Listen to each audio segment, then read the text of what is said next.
వేసుకోవాలి తగినంత. ఇప్పుడు మనకి తగినంత పుదీనా వేసుకోవాలండి. ఇప్పుడు మనం కొంచెం ఉప్పు వేసుకోవాలి.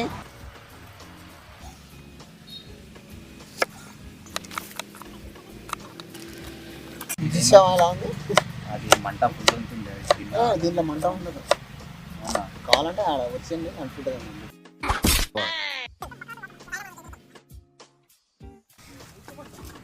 ఇక్కడ మిర్చి చూస్తారా? ఓకేనా?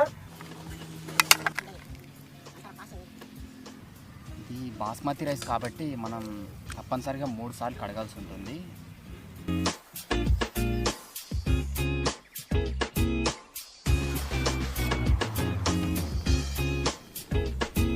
ఇలా మనకు మొత్తం నీళ్ళు ఉడికిన తర్వాత మనం ఇప్పుడు రైస్ వేసుకోవాలి.